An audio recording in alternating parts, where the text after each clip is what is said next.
Let's explore Edit Configuration options.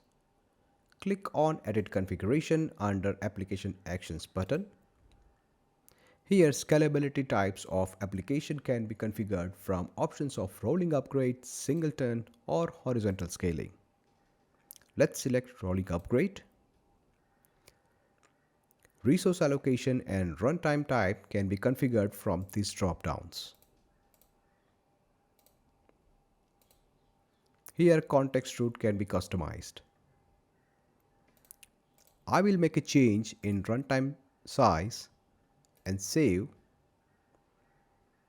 Here in this panel in Application Overview, it indicates you have a pending change.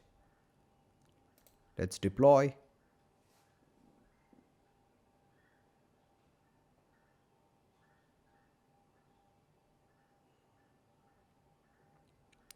And now we have a new revision of the application based on the configuration change what we had.